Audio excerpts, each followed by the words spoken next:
এক পাত্র থেকে আরেক পাত্রে ছাঁকনির সাহায্যে ঢালা হচ্ছে গরুর দুধ। সেখানে টকযুক্ত পানি মিশিয়ে রেখে দেওয়া হচ্ছে আরেকটি পাত্রে। কিছুক্ষণ পর বাঁশের কাঠি দিয়ে দেখা হয় জমাট বাঁধছে কিনা। এভাবেই তৈরি করা হচ্ছে পনির, যার প্রতি 1 কেজির দাম ধরা হয় 800 টাকা। জমাট তো আপনার পনির যে চুক্কা পানিটা আর পাওয়ারের বুঝা, কোনোদিন 5 মিনিট পরে জমে, কোনোদিন 10 মিনিট। প্রতি 10 কেজি কাঁচা দুধ থেকে 1 কেজি পনির উৎপাদন করা সম্ভব হয়। তো পনির হলো আপনার 10 কেজি দুধে 1 কেজি পনির, এখন বর্তমানে 800 টাকা দেবে। প্রথমে কাঁচা দুধ হাতের তালুতে নিয়ে পরীক্ষা করা হয় কতটুকু টক পানি বা ভিনেগার মিশালে দুধটা জমাট বেঁধে পনিরের উপযুক্ত হবে। যা দেখে যা 20-5 মিনিট পরে বাংলাম কষ্ট হয়ে যাবে। পাতিল ভর্তি দুধে নির্দিষ্ট পরিমাণ টক পানি দেওয়ার 10 মিনিট অপেক্ষার পর পাতিলের সম্পূর্ণ দুধ জমাট বেঁধে যায়।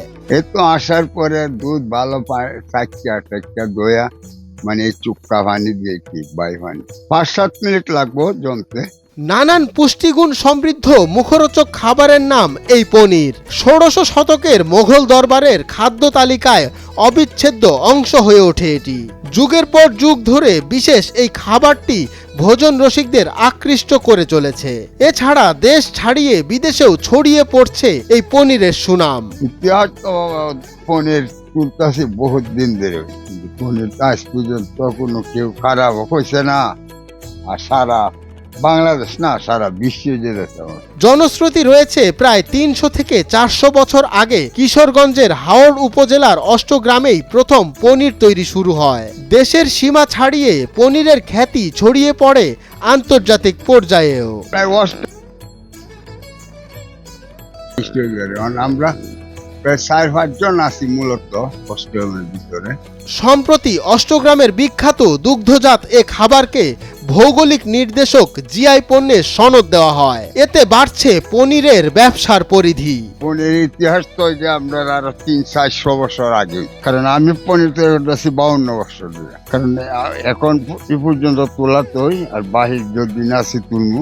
স্থানীয়রা জানান 16শ শতকে মোগল সম্রাটের এক বিশেষ বাহিনী অষ্টগ্রামে আস্তানা গাড়েন। তাদের একজন ছিলেন পনির খান, তার বাবার নাম ছিল দেলোয়ার খান। তিনি এখানকার হাওড়ে গরু মহিষের বাথান দেখে হতবাক হন। এক পর্যায়ে তিনি নিজ হাতে গরু মহিষের দুধ দিয়ে এ দুগ্ধজাত বিশেষ খাবার তৈরি করেন। এ খাবার মোগল সম্রাটের দরবারেও জনপ্রিয় হয়। তবে আমি আমার বাবার থেকে শিখছি আমার 1974-এ।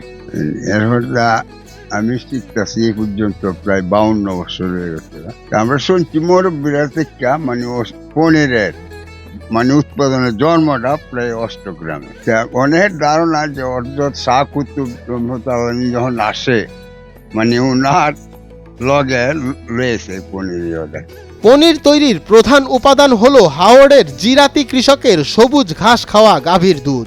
জিরাতি কৃষকরা শীতকালীন সময় প্রচুর পরিমাণ চারণভূমি পায়, যার জন্য মালিকরা তাদের গাভী এবং মহিষের দল বেঁধে বিশাল হাওড়ের বুকে ছেড়ে দেয় সবুজ ঘাস খাওয়ার জন্য। এই সবুজ ঘাস খাওয়ার কারণেই দুধে একদিকে যেমন পুষ্টিগুণ বেশি হয়, অন্যদিকে ননিযুক্ত থাকে বলে জানা যায়। দুধ আয় বিভিন্ন জায়গা তো হাওড় থেকে দুধ আসে।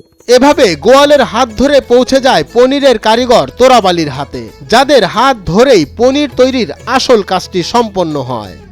কাশিতে আবার কালকে সকালে আবার এটা উল্টে ফের দিব, দিয়া হালকা লবণ দিব, পানি কাউয়ের চাহিদা, কেউ চার লবণ ছাড়া, কেউ হালকা লবণ। তো ইতিহাসই পনির এক প্রকার ছোট খাঁচিতে আটকে দেওয়ার কাজটিও করা হয় সুনিপুণ ভাবে। বেতের তৈরি খাঁচি হওয়ায় পনিরের গায়ে সুন্দর খাঁচ কাটা দাগ তৈরি হয়, যার জন্য পনিরের গায়ে আলাদাভাবে কারুকাজের প্রয়োজন পড়ে না। মঞ্জুর এ মাওলা, নয়া দিগন্ত।